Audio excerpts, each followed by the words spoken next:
DaQuan, Coach Rule said earlier today there's a chance Shaq comes back this week along with Gilmore, Juston Burris. What would it mean for a defense to get that collection of guys back out there? I think it would mean a lot. I mean, everybody knows what kind of leader Shaq is, but to have Burrows and all them back too would be huge for the defense. So if that's true, then we're definitely going to be welcoming him back and excited to play with him. With Shaq in particular, has that been a struggle because he's, kind of in the middle of all that, the way the run defense was an issue a couple times in the last few weeks? I mean, you can say he's the heart of the defense, man. He's so passionate about what he does and how he carries himself in this building on the field. He was definitely missed, but at the same time, it's the next man up mentality. But it's definitely going to help us having him back next week.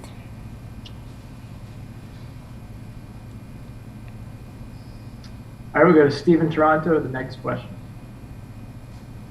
Hey, Juan, when you were on the Titans, you had two quarterbacks that your team really emotionally responded to in Marcus Mariota and Ryan Tannehill. How do you notice you guys emotionally respond to what Sam Darnold does, whether he's playing well or whether there is adversity like there was yesterday? I think we all understanding that playing quarterback in this league is hard, and all we can do is really be there for him as teammates. Make sure that we're in this corner. We can't be snickering and talking crap in the locker room, win, lose, or draw. So for us, really, the spark from Sam is knowing that he can go out there every day, win, lose, and draw. That he's gonna have the full confidence of this team. All right, we'll go to Mike Solarte, followed by Will Palachi.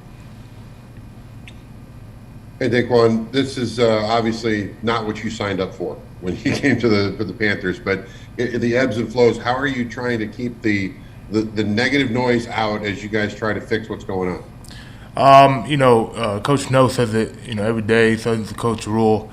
It's really us, us is a problem. So it's not really our opponent does. It's us really going out there and executing to our standard and playing 60 minutes of great football. And really, we just have to keep looking at ourselves and critique each other incredibly hard throughout the week and make sure that we're all doing our jobs at a high level and be able to go out there this week and execute it. When you say look at yourselves, when you guys look at yourselves in the mirror, what are you seeing right now? Just missed assignments here and there that has really hurting us, and really, I can only speak for the defense. Is letting little small details go away in practice that happen in practice, see happen in practice, shows up in games. So we have to really just, when it comes to practice, make sure we knock out all that miscommunication and stuff like that, big plays that happen, make sure we really understand what's going on, and make sure we're all doing our job.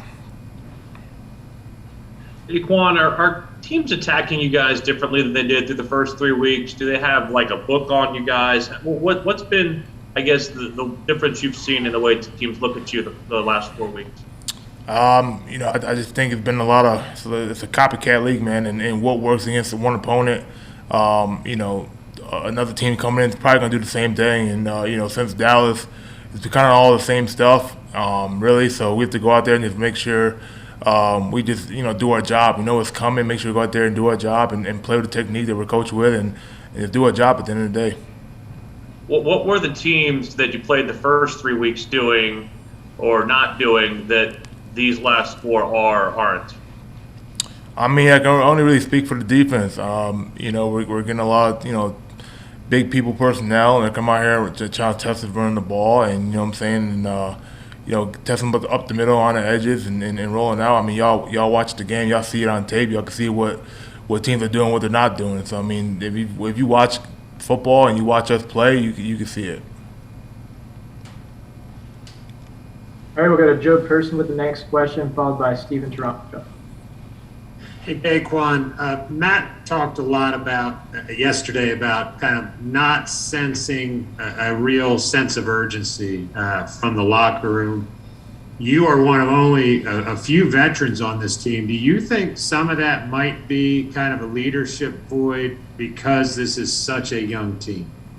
It probably has something to do with it.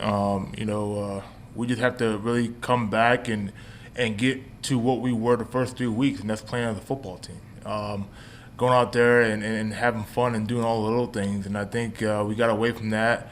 We lost a couple, and I think people are starting to spiral out of control in different directions. And we have to just keep reminding each other, hey, we're a team, win, lose, or draw. You know what I mean? So we have to just get that back and really go out there and come together as a unit, a dominant unit that we know we can be, and go out there and start stacking these wins. Because there's so many young guys around you and really at every position group, do you think there is sort of, that maybe not, they don't understand sort of like how you got to bring it every week? I mean, I think we all know that. I mean, we might be young, but we're men and we play this game and we know what it takes to go out there and compete every day and every Sunday. I just think, being consistent, that's what's hard. You know what I'm saying? I think everyone knows what to do, but it's going out there every day and doing your job at a high level and being consistent. I mean, that's how you stay in this league, and that's how you win games. We're not the team where we can go out there and be consistent and win games. We have to go out there and do our job at a high level and be very consistent in what we do and win games. So. DaQuan, I don't mean to trudge up anything for you, but your first two years in the league, you were on Titans teams that went 2-14, 3-13, and really kind of let things snowball. With that example in mind, how do you talk to this team, which is kind of on the schneid now, and say, hey, here's the example, don't do this, and this is how you don't do this? These teams are way different. I mean, the team in Tennessee, we knew what the problem was. The problem was in the locker room, and we had a lot of guys that were very selfish and greedy and only really played for themselves that early year, 14 to 15. But, in this locker room, we don't got a lot of guys like that. A lot of guys want to win and they want to see each other succeed. But right now, we're just not doing it at a high level. These teams are completely different. Even though we went 2-14, we're 0-4 and lost 4 straight now. Like, they're night and day teams, to be quite honest with you. And it's stuff that we can fix and we have to get fixed. That's pretty much it. All right, we have time for one more. Let's go to Jonathan Alexander.